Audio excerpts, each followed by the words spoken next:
Hello, my name is Katherine Gregor, and I'm a translator from Italian into English. And it's my great pleasure this afternoon to be joined by my fellow translators, Laurie Hetherington, Richard Dixon, and Howard Curtis. And we're going to have a conversazione about how we translate, what translating from Italian means to us, and talk of other sort of related cabbages and kings. So first of all, may I introduce Laurie? And Laurie, would you like to say a little about yourself and your background? Sure. Thanks, Kathy. Hello, everyone. I'm an American who has lived here in Italy for 35 years now. And I work in a large range of different genres and types of work. And I am here as a translator really quite by chance. I didn't study it as a subject at university, and here I am. Life does funny things sometimes. Richard? Well, I think also I could follow from what you were saying by saying, yes, chance is a big part in, I think, many of our lives. I've been translating since I arrived in Italy 30 years ago. I used to be a lawyer, so inevitably, when I first arrived here, I was doing legal translation. My knowledge of Italian was imperfect, to say the least, but I could understand legal contracts, and so it was the obvious thing to do because you have to understand the sense and you have to find the right way of expressing it in English. Strangely enough, that's something you could say about most translation. You've got to find the sense and find the best way of translating into English. So that's what happened. I was doing actually, I really enjoyed doing legal translation. I did it for about 10 years. I did other stuff, tourist stuff, it was a real tirocinio. It was the best possible apprenticeship I had. I was learning about Italian culture. I was learning about what things meant, because so much of the translation I do actually has cultural references as well, which you've got to understand. And then, well, very luckily, I was able to move to literary translation. I was one of a team of 7 translators who did the translation of Leopardi Zibaldoni. I translated for the last works of Umberto Eco, Roberto Calasso. I've done Gadda, other things as well. So now literary translation. Thank you. In general. Howard? Well, actually, the numbers 30 and 35 seem to crop up quite a bit, because I've been translating for 35 years. 36 probably now. Started as a French translator mainly, then added Italian after about 15 years. I've also done a little bit of Spanish. Unlike Laurie and Richard, I've never lived in Italy. So I have to do a lot of research, a lot of reading to keep up with Italian culture that is all around Laurie and Richard. I have to work hard at it. But it's one of the things I enjoy, actually, about translating from Italian, or indeed translating from French or Spanish, is trying to keep up with the cultural references, and I think that's one of the great things. Thank God for internet, huh? Oh my God, that's transformed our lives totally. That has really transformed our lives. Yes. Well, I was born in Italy. I was born in Rome, but my education is almost entirely French. I went to French school. I have a degree in French, so I assumed I'd be translating from French. But somehow I've translated far more books from Italian than from French. I sort of live in between two worlds, because I live in England, but I translate mostly now from Italian. And so I drifted into this. I drifted into this by translating a play by Pirandello. I used to have a small theatre company in London, I decided to stage a Pirandello play. I couldn't afford to pay a translator. So I thought, hey, why don't I try to do this myself?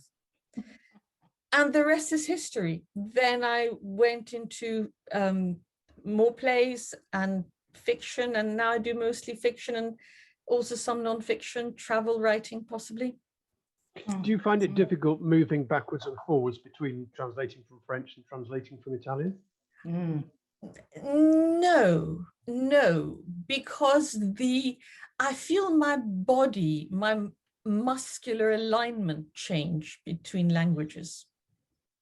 And explain that. In what way?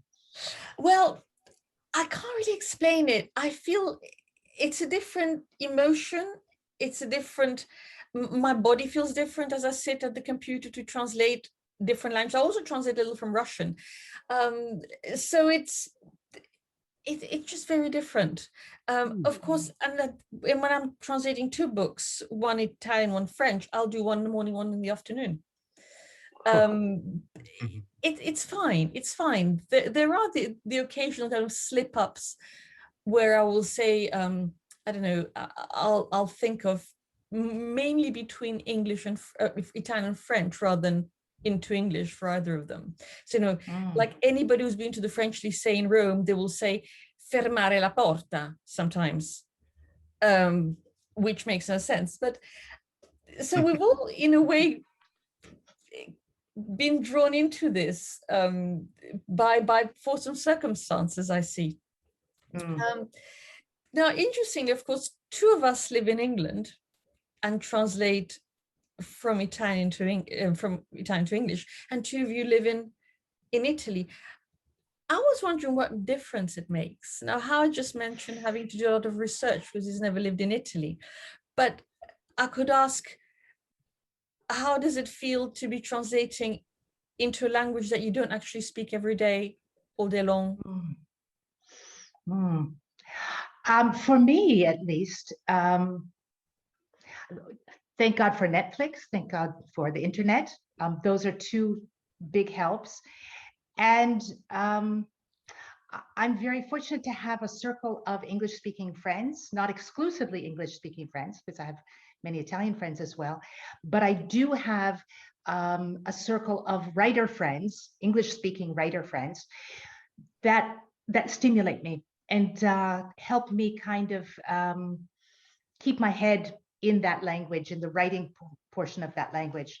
I think if you don't make a conscious effort, I think it could be very easy to find yourself speaking or writing, you know, translating that kind of mix that sometimes happens when I speak with my son, that, you know, it's easy to slip into.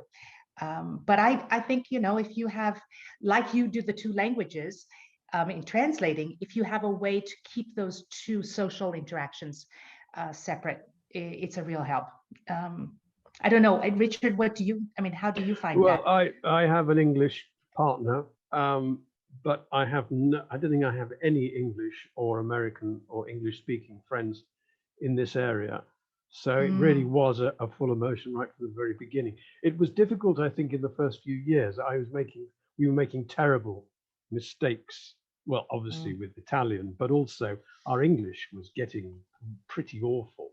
Sure. And then I think you reach a point playing when, after, I don't know, probably 10, 15, 20 years, when actually you move backwards and forwards perfectly easily, and it no longer is a problem. And I don't think that I've lost my English, my written English. I don't think that the fact of living here has made my English any worse. I do a lot of reading in English. I do a lot of reading in Italian as well, but and you've got to keep both going. I don't have television. I don't like television. So everything comes from the internet, but mainly from books as well.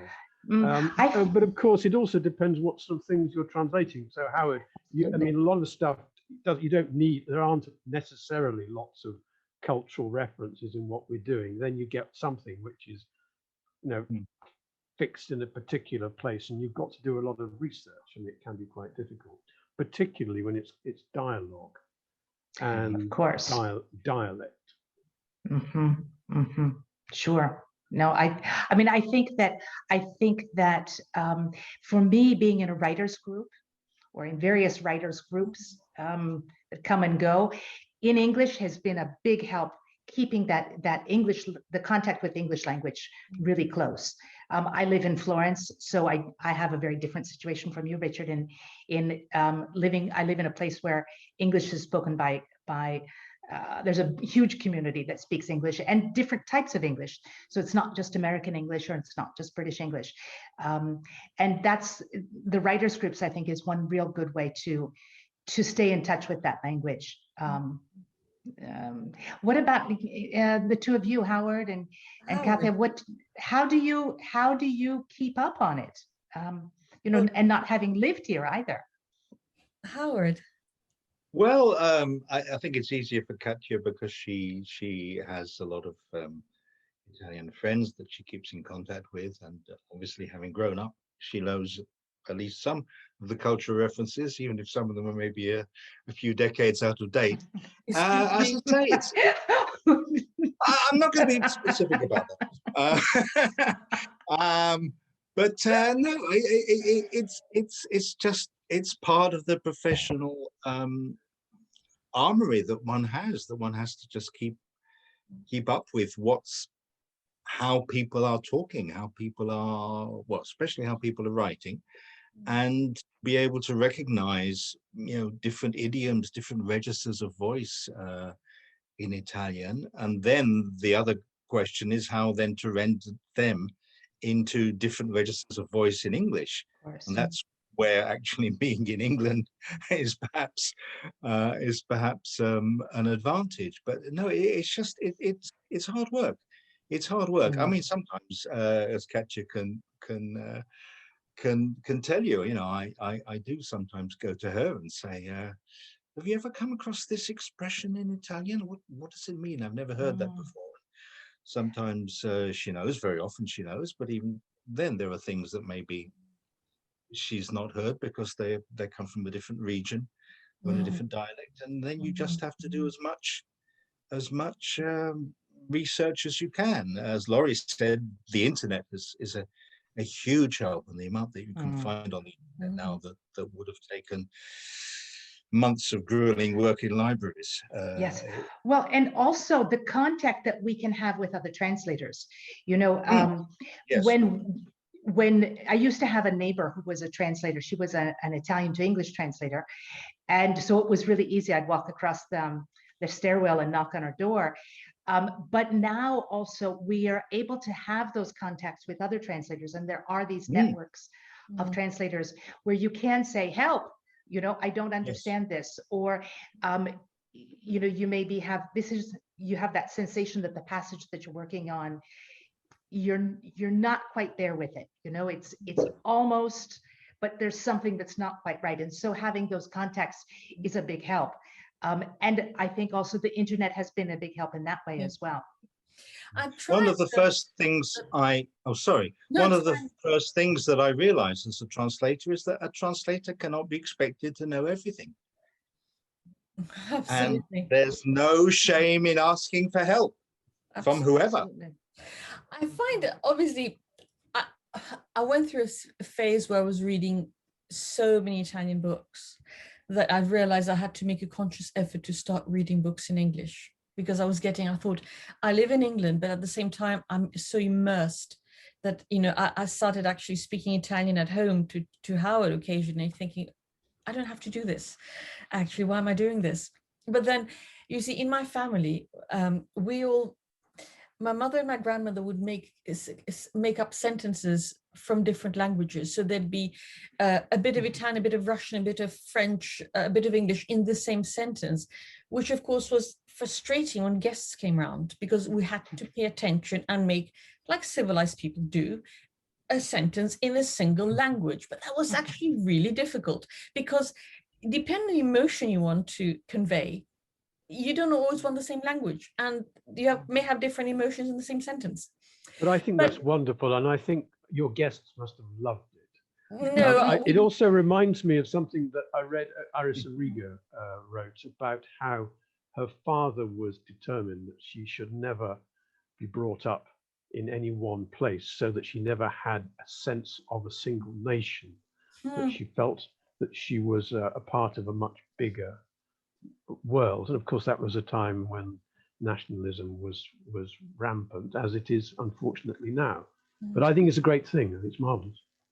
Well, I think it's marvelous, possibly to other people more than to being, Arlecchino, or old sort of diamond patent throughout. But going back to kind of trying the right balance, I mean, I subscribe to 2 Italian papers. I get the Repubblica. I also look at Corriere della Sera, and I don't subscribe to it, but maybe next year I look at the La Stampa. But also with English, I read not just British English. I mean, I have, courtesy of Howard, a subscription to the New Yorker magazine, which I adore. And of course, I get the New York Times. So I find, which is why, because a lot of us sometimes have to translate into US English for a publisher rather than British English. So I think that helps to have that range. In fact, I think for myself, I'm a person who likes to know a little bit about a lot of things. And I think that's one reason why the translator suit fits me well, because we do need to know a little bit about a lot of things. And so reading material needs to be, or I feel it needs to be, for me, very broad and very, very diverse. Reading material, interactions with people, so many different, all of those little pieces coming together, I think is a real plus. We're definitely Jacks at many, or Jills at many trades. We have to be. So because we translate, I mean, Howard, you had to translate a novel where there are a lot of poker players, and you had to learn all that. Oh gosh, yeah, no. I'm always as I said before, I think translators should acknowledge the limits of their knowledge. So yeah, I've had a book where there was a lot about poker, about which I know nothing. I recently translated a book in which there was a description of a chess game about which sadly I know nothing, almost nothing. And also in the same book a description of a tennis match, which again is a subject I have very little. I do my best. I try and get the vocabulary right, but then I'm perfectly happy when I hand in a translation to say to the editor, by the way, on page 27 there's a description of a tennis match, and I'm afraid I tried my best to get it right, but please can somebody check that I got it right. Ditto with this thing about poker. I said, yeah, I really don't know if this is correct, but I think it's the exciting thing about translation in general, but also the daunting aspect, because however experienced you become, you think you know it all, but then you get another translation from another book, and it's like starting right from the very beginning all over again. And I don't know whether you have the same, I'm sure you all have the same experience. Those first 20 pages of a new translation are always really, really difficult and take I always despair at the time. Yes, I always despair at the beginning of a translation. As you say, about 20 pages in, you're thinking, my God, I'm never going to get this right. This is never going to sound like English. Slog through the mud. Yes. Yeah, it is. It really is. I think it's also quite a good reason why I quite like translating the first 20 pages or 30 pages before I commit myself, sometimes, depending on what sort of work. And at the moment, I'm translating something which I haven't actually pitched to anybody, because I just want to make sure that I can actually do it, because the language is so frighteningly complex. The author was also a poet. So you've got this terrible problem of translating stuff that actually is poetry in prose. And so then you get to a point where you say, well, actually, let me just see that I can do it before what does it read like in English before you send it off to a publisher? is it a good idea or not? Do you do this, Yeah. Laurie? Do I do what? Do you Do the also first one? do the first? No, because I work largely with entrepreneurial authors rather than publish directly with publishers. I read the book very thoroughly in the beginning before I decide if I'm going to take a project or not. And as I'm reading, I'm going through my head how I perhaps could translate certain parts. So it's kind of a mental exercise more than anything else. But I think for me, it really is there. I need to have a feeling about it. Otherwise, I just know that I won't have a good result. There's got to be a match for me. You know, I mean, if I'm translating a scientific text, which is also which is how I got started actually in translation. That's one thing. But when you're translating about characters and personal story, emotions, if I don't feel it, somehow I don't think that I render it well. I think one should also have a sense that of things that one can't translate. If one should be professionally honest enough to look at a book and say, no, you know, this is not for me. You know, maybe this is a book for somebody much younger. Maybe it's full of, I don't know, teenage slang or Yes. you know, IT jargon, Yes. or something that I might not know terribly well, but somebody much younger might know. And I think one should definitely say, Thanks, but no thanks. for me, thanks, Yes. but no thanks. Obviously, it's not always easy to do that because, you know, one has financial imperatives, and it's hard to say no to a project because you never know as a freelancer when the next one is coming along. But I think one should be sometimes honest enough to do that. But I think also that editors are quite good at, if they know their translators, at matching up a translator with a work. Generally speaking, they're not going to choose me to do something, you know, for children or something that is out of Barbie goes shopping, my range. You know. Yeah. I don't know. Yeah, I think it's absolutely important to your limitations. At the same time, sometimes I have done things outside my comfort zone because I felt, why don't I try this? For example, I translated a series of children's books, just short books for children a year ago, and I'd never translated anything for children. And when they asked me, and I looked at the books, I thought, I would absolutely love to do this. And I had so much fun doing it. I'm so glad that this publisher asked me, because it was a different register. It was just I enjoyed it enormously. But of course, you know, if I was suddenly asked to do something that, I don't know, very technical weapons knowledge, it's bad enough when you translate a thriller and they start describing how they load a gun and which part of which, I don't know, automatic or semi-automatic it is, and you think, I don't even know what it looks like. And so looking it up, and again, there goes a note to the editor saying, on page 27 or 28, I'm not entirely sure about this. So Sure. We're going to take a tiny little editing break and be with you straight away. Thank you.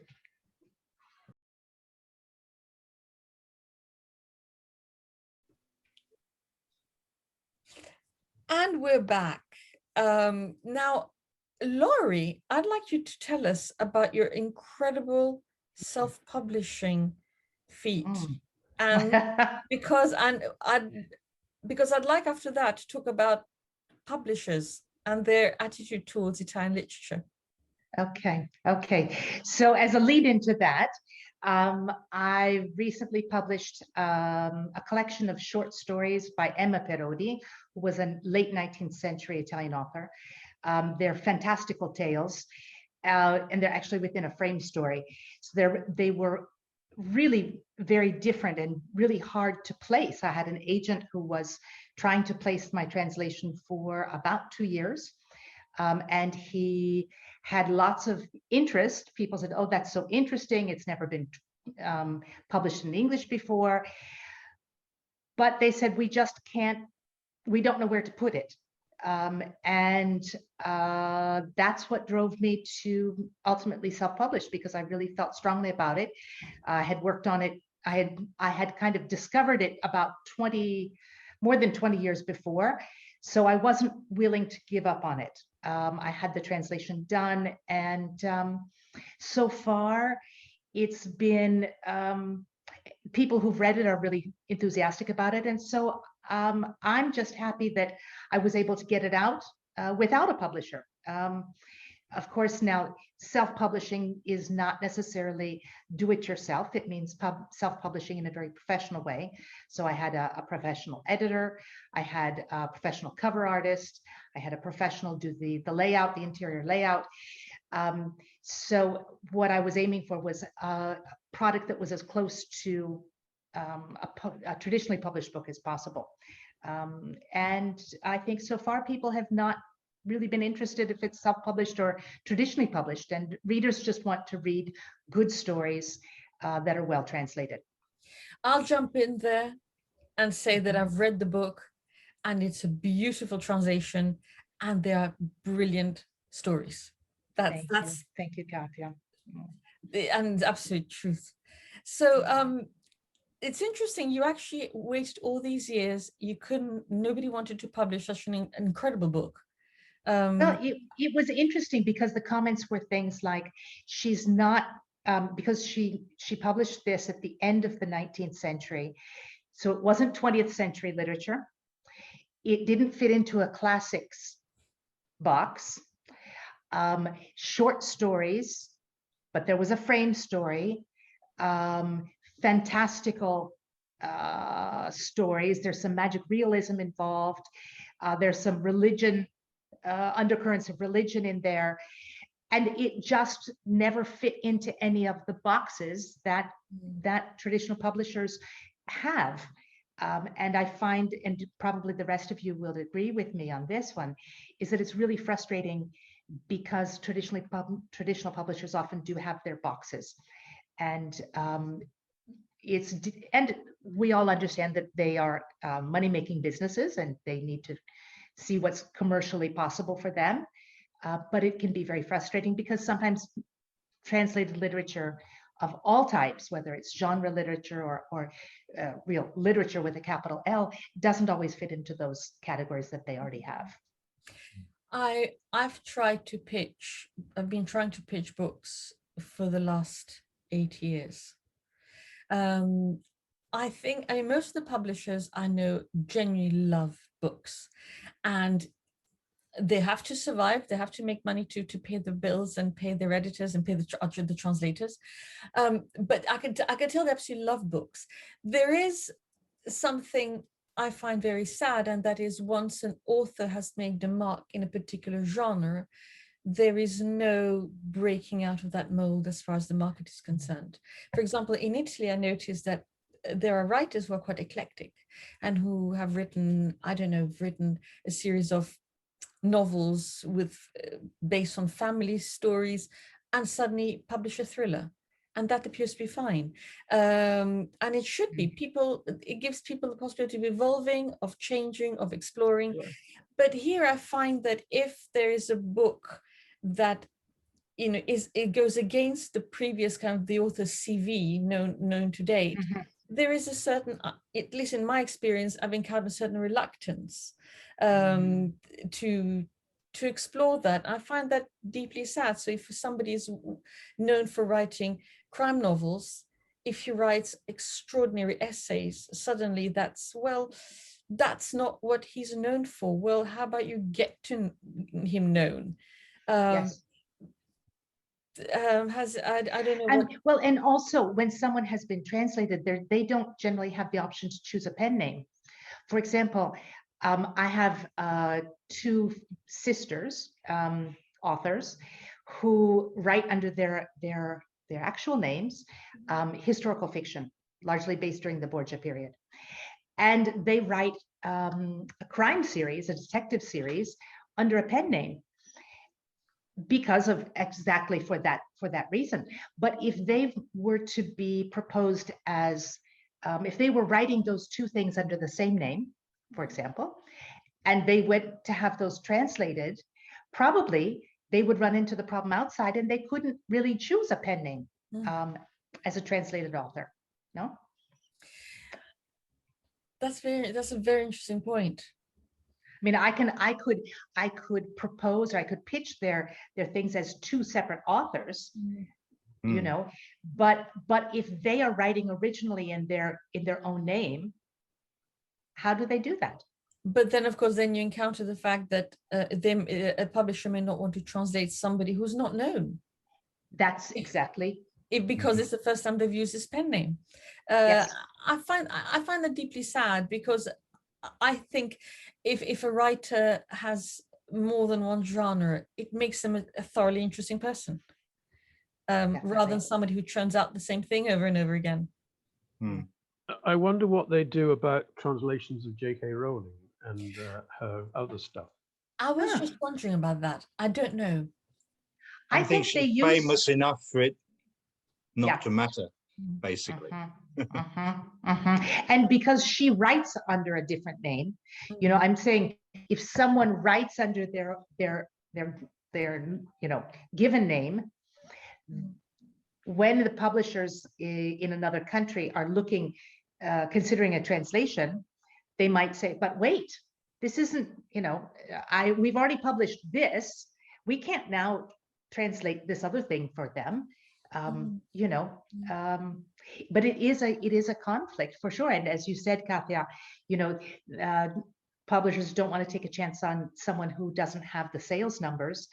Unfortunately, in Italy, Italian is spoken in Italy mostly. Italians, unfortunately, are not big readers, so Italian authors will never have the big numbers that, you know, that might happen maybe, say, with French. Also, of course, as we know, in Italy, what's the percentage of books translated from other languages into Italian? About 40% or 70%? I can't remember. Does anybody have the figure? Not on the top of my head, but it's something considerable. But we all know that we're just about climbing up to 5% here. So, of course, that also makes it incredibly limiting. And publishers have to be very careful. But, well, I used to work as a press agent in one of my other many jobs. I tend to feel that if you market a book in a particular way and you give readers a chance to be broad-minded, you actually trust readers to like something slightly outside what they expect, I'd like to think it would pay off. I think though somehow American and English foreign publishers like to commission translations of books that somehow underline a certain stereotypical vision of Italy. I think that's often why the detective stories do so well. Something which gives you a smell of Italy. So it's quite difficult to go outside that and propose something which doesn't have those ingredients, which can be quite frustrating. I was anxious to propose some writing beautifully written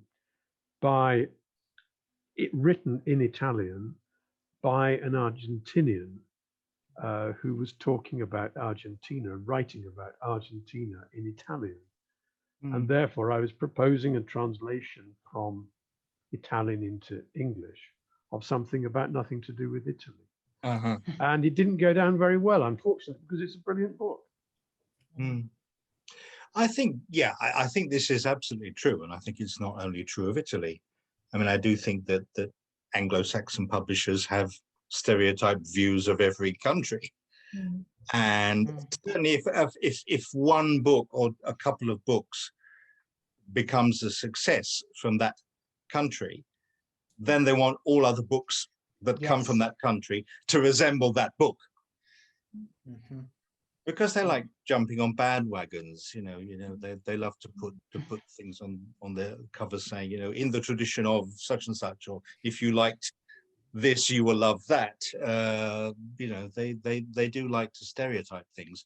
So I think, the fact that, for example, Elena Ferrante has been such a success with stories about girls growing up on the wrong side of the tracks in Naples, I think we'll probably get quite a lot of stuff like that coming up. That probably already is. And yet you also get brilliant examples of I was reading Igiaba Shego, if that's the right pronunciation, an Italian of Somalian origin, writing about the underbelly of Roman life, and brilliantly so as well. So I think also that's beginning to be capturing interest in translation as well, which is a great sign. There was a great. But again, it'll become a bandwagon. They'll want other stories that are, immigrant communities in Italy. That'll be a bandwagon for a little while. Was it? There was a.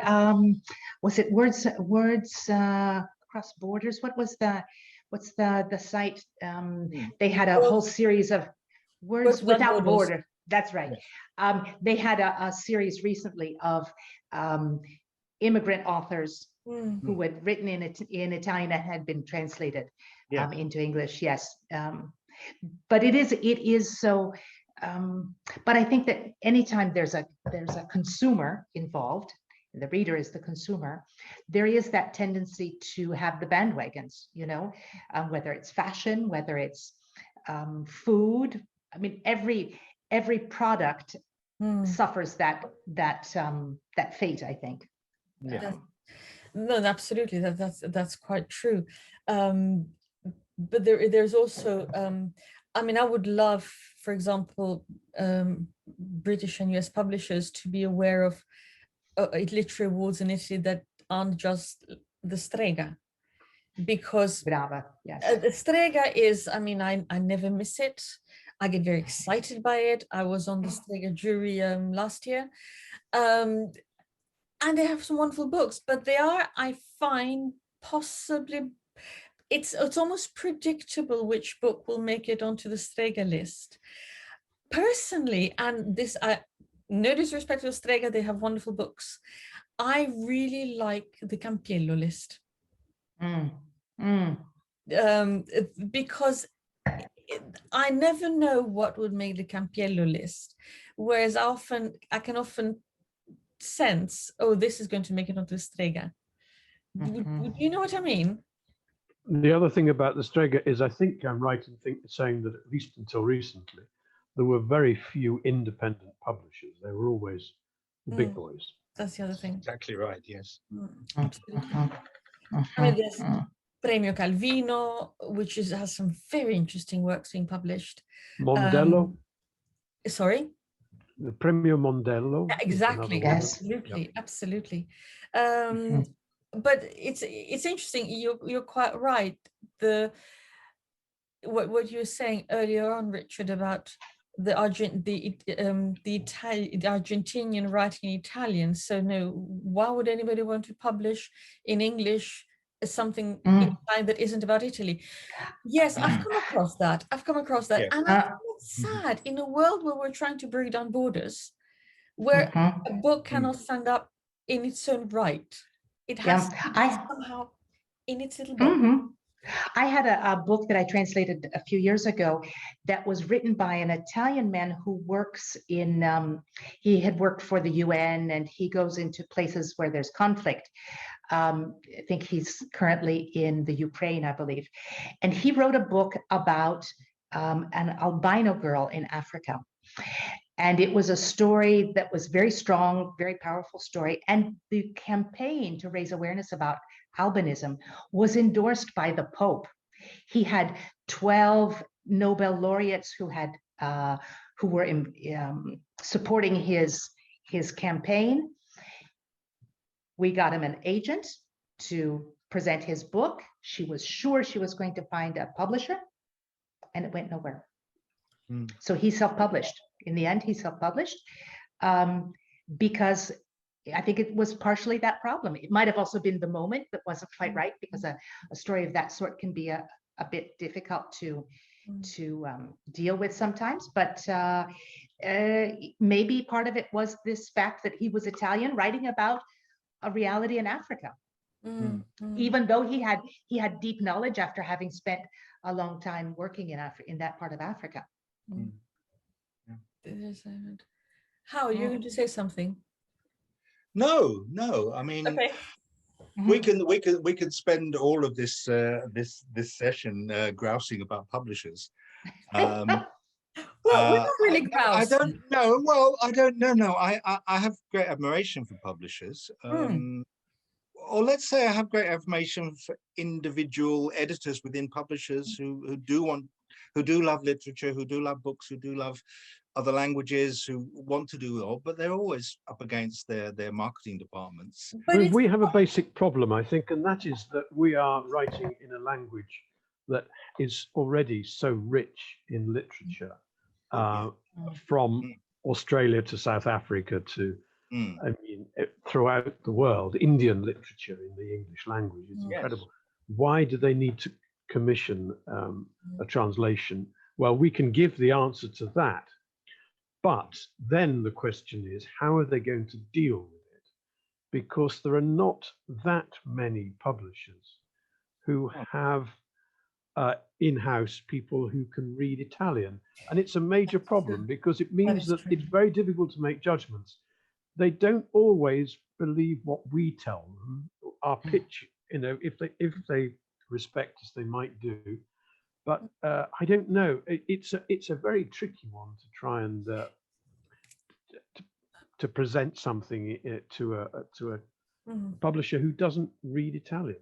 That you've hit the problem on the head here, the nail on the head here, because actually, you know, Howard, we're not actually grasping at publishers, because no. But the thing, what we're really grasping about is the situation, because this doesn't really, it's not the publishers that are, you know, the wall that stands between more Italian books being translated and just the small number that is being translated. It's not just them. They are part of the whole system of booksellers in this country who have translations, you know, classified separately, as opposed to with other books as, you know, it's a book. It's not a book just translated. It's part of the whole, well, you know, without getting too political, we know that this island is getting more and more insulated and isolated. There is that element of kind of the otherness, the foreignness, and this needs to be addressed on the grand scale. Definitely. That needs to be addressed with it being cool, or whatever the in word is right now, to read books that are written by people who don't come from where you come from, without even noticing it. Just, it's a wonderful book. Oh yeah, by the way, it's translated. To have, for translated books not to be slightly quirky or odd, but to be just as good or bad books as any other book. We need celebrities to endorse reading in translation, reading books written by people. This is a major production that needs to take place. So it's not, you know, it's true that, you know, when publishers sometimes, if they respect us, they believe us, but honestly, when I submit something to a publisher, I have no idea about the ins and outs of how publishing works. I will say, I love this book, I think it will do well, but I have no way of knowing. I don't, and also we know perfectly well there have been bestsellers in Italy that have crashed and burned here, and the other way around, possibly. Definitely. I really do feel strongly about this idea that when a book is presented to a publisher, no matter what language it has originally been written in, my hope would be that it is seen as a book, as a story. And the fact that it's translated or not translated, I really wish it would not come into play. because it really is, for the reader, really isn't so important. The reader just wants to read something good. Of course, unfortunately, from the publisher, I have great sympathy, because it's actually also a commercial proposition, because the poor old publisher actually has to find the money to pay the translator. It's much easier to commission or to publish a book that's already been written. They can read it through from the beginning to the end and decide whether they like it or not, rather than having to take things on trust and then having to make the risk of saying, okay, we commission it, we can't read the language, but we're sure you're a great translator. Pay up. I know, but what seems to us like not very much money, but is, you know, for them quite a lot. Yeah. Well, in fact, that's what oftentimes what I do is I translate directly for the author. The author is entrepreneurial in their work, and they have the rights. They have retained the rights in English, and therefore they fund the translation themselves. And then that translation is then presented to publishers as should be considered just like any other book. There's the manuscript, there's the synopsis. You do all of the other presentation materials as for any other book. But it is a very, very hard sell because they still see the giant T translated. I for many years did readers reports for publishers. I think for about 15 years. And I read books from French, Italian, Spanish. And I have to say, when you're reading books that have already been published in another language, it's very different from reading stuff that just gets sent to publishers by agents that's been written in English, which I did first when I first became a publisher's reader, because then you get some awful rubbish, real terrible rubbish. But when you're reading books that have already been translated, have already been published in another language, in another country, it's already been through one of the gatekeepers. Somebody in Italy has said, right, this is a good book, this should be published. So you're reading stuff that's of much better quality. And frankly, you know, you're reading books that you think, well, this is very good. Yeah, this is a well-written book. What makes it special? I think the hurdle that a book from abroad has to jump over is perhaps greater than a book, you know, all these vast numbers of books coming in from England, USA, Canada, Australia, etc., India. So when I was a publisher's reader, I was thinking to myself, well, I like this book. This is very good. It's a beautifully written book. Yeah, characterization is wonderful, beautiful plot. What makes this special? And a lot of times I would have to say at the end of my report, this is a very good book, but I don't see anything really compelling that would justify the time and effort and expense of translating this into English. I'm afraid I was one of those gatekeepers who hey, it's part of the process. Kept out a lot of great books, but unfortunately, yeah, there is so much published. And as Richard, you said, you know, there are books. English language covers so much of the world, and there are so many writers all over the world publishing books in English. So the UK and US publishing industry could perfectly well subsist just on those books. So for a book from another language to pierce that market, to penetrate that market, there has to be something really outstanding and special about it. Yeah, I think one of the advantages is if a book has won a few prizes. But the other thing is also if the author can speak English, because then you've got the possibility of the author being able, particularly if its author has a minimum of charisma, of being able to actually appear and put this thing, publish it, promote it. No, definitely, yeah. Good point. Very good point. Which is why, you know, the publishers who do have, at least the ones I've worked for who do publish, you just want to hug them. You say, at least you're doing it. At least you're publishing it. Please stay here, you know, because actually so few people do. And obviously we have no idea what's going to happen as a result of the pandemic and in our case, Brexit. It's too early to tell. But let's just hope. I mean, I'm for one, I'm constantly thinking how in my la formica nel suo piccolo, in my tiny way, how can you encourage publishers to translate more Italian books? I mean, I've had one publisher once say to me, it's a lovely book, it's too Italian. I never quite understood what that meant. And another one said, it's not really Italian enough. I didn't quite understand what that meant either, because I did ask, but I was told, well, you know what I mean. Actually, I didn't. I don't. But this is kind of, we all have these anecdotes. But there is I think we need to maybe as translators we need to put our heads together and think of ways of making Italian literature more popular. And that's the $1 million question, isn't it, rather? Definitely. I think translation prizes are also quite important, very important indeed, because they do give publicity to excellent translations, and they get into the newspapers.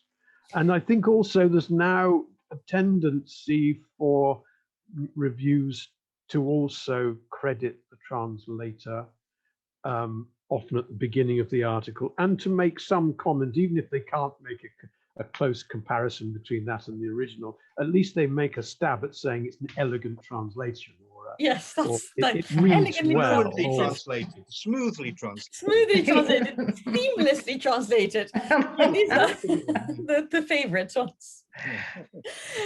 Well, was somebody going to add something here? I mean, I think we could go on for hours, actually. We could go on for hours, and I think, at some point we need to carry on this conversation and see if we can, bring more attention to Italian literature, the stuff that hasn't yet been translated. Thank you very much, my learned friends. Thank you very much for your time. It's been a pleasure. I've certainly very much enjoyed this conversazione.